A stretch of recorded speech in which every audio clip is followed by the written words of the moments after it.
She actually begged you for the house. She did. And I'm going to give it to her. What?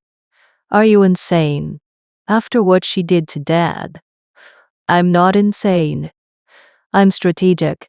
Because she's going to trade that house for something priceless.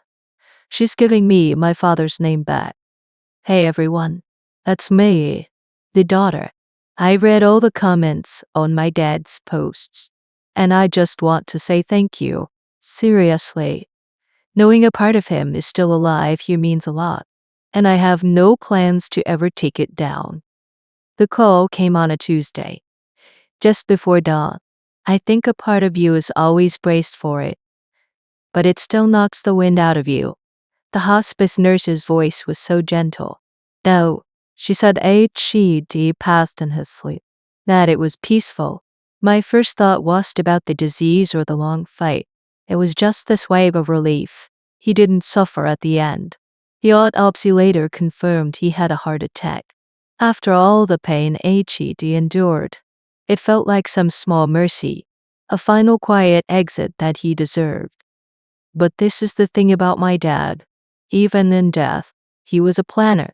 The day after he passed, I was on the phone with his estate lawyer, and my grief immediately got shoved aside by logistics. Dad had arranged and paid for the autopsy himself. My first reaction was, who does that? Then the lawyer explained.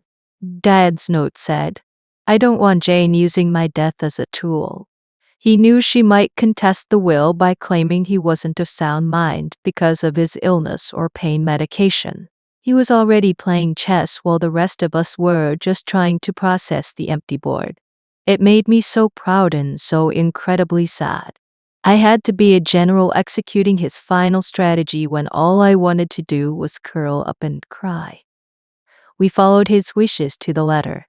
He was cremated, and we held the memorial on the farm. The one place that was truly his. His headstone is in a small, old family cemetery on a hill overlooking the fields. It felt right.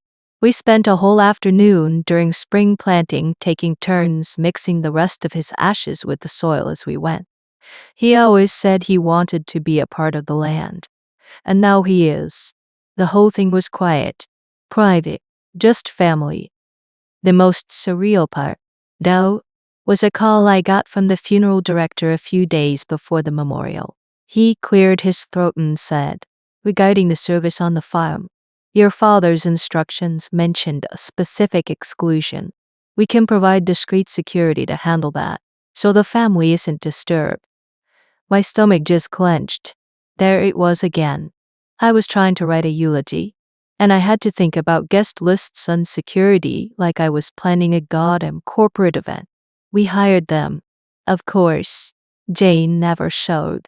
If she did, she was turned away so quietly that none of us even knew. That was Dad's final gift to us. A chance to say goodbye in peace. I just hate that he had to plan for a war to give us that peace. So I guess my question for you guys is, how do you do it? How do you manage the business of death when you're still so deep in the grief of it? It feels like I'm being forced to be two different people. The grieving daughter and the ruthless executor of his will, and I'm not sure I'm doing a good job at either. It didn't take long for the official fallout to begin. Just as Dad predicted, Jane contested the will and the trust. Our lawyer told us it was a standard, desperate move, and it was shut down almost as quickly as it started. The legal system, for once, worked exactly as it was supposed to. Dad had fortified his estate so well that her claims just bounced off it. She got their shared assets, of course, but Dad had already moved anything that mattered to him into the trust or given it to us directly. But the real consequences weren't happening in a courtroom. It was watching her world just crumble around her. I saw her at the grocery store a few weeks after the funeral. I almost didn't recognize her. The source text said she looked like she'd aged 20 years. And it was no exaggeration. Her hair was thin, her face was gaunt, and she moved like every step was a chore. She was a pariah. The friends who had surrounded her were gone. No one wanted to be associated with the woman who had so publicly betrayed a dying man. Then came the phone call. I didn't recognize the number, but I answered anyway. Her voice was thin and shaky. I need to talk to you about the house, she said, referring to the one in town that had been Dad's long before they met.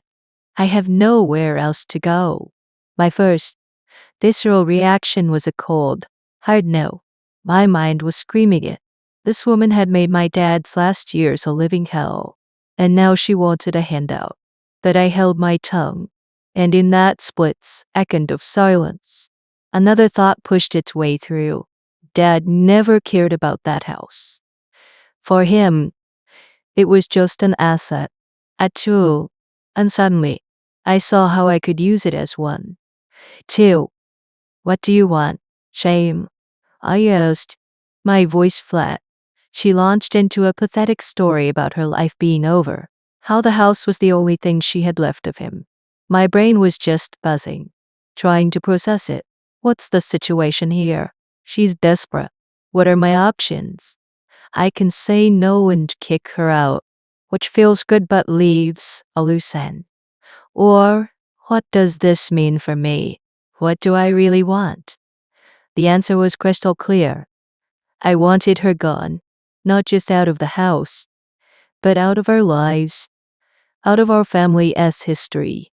I wanted my dad's name back. An idea, cold and sharp, formed in my mind.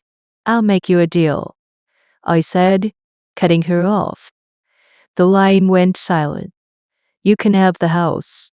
I'll sign the deed over to you, free and clear. I let that hang in the air for a moment before delivering the final blow. But you have to change your last name back to your maiden name. Legally, you will no longer be associated with my father in any way. It was, without a doubt, one of the bitchiest things I've ever said in my life. The silence on the other end of the line stretched for what felt like an eternity. I could practically hear the gears turning in her head, weighing the value of a house against the value of a name she had already disgraced. Finally, a small, defeated voice whispered, "Okay." She took the deal. I hung up the phone and stood there in my kitchen, realizing the price of my father's name was a 3-bedroom house in town. And honestly, it felt like a bargain. I'm not ashamed of what I did, but it feels strange. Like I used my dad's assets as a weapon. Did I go too far? Was there a better way to handle it? Or was this the only way to get the clean break we needed? With Jane finally unofficially out of our lives, the last major piece of the puzzle was the company. Dad's planning had been brilliant. After the loan exchange was finalized and the company was valued, the trust ended up with a controlling 80% stake. The AP was left holding the remaining 20%. A minority shareholder in a company now effectively controlled by the family of the man he helped betray. We didn't want to fight. We just wanted him gone. So we had a trusted third party make him a generous offer for his shares. He took the money and vanished. We haven't heard a peep from him since, and I honestly don't care if we ever do. He chose his path, and it led him right out of our lives. We've already installed a new CEO, and the company is slowly getting back on its feet. There was one final piece of Dad's will we were so happy to execute. He left a 1% share in the trust to Carol. It was his way of making sure she would always be taken care of. She was a rock for him, and now she's a permanent part of our family. She joins us for Sunday dinners and holidays, not as a guest, but as one of us. It feels right. But the biggest change, the one that feels the most significant, is happening on the farm. For at least a decade, Dad had this dream.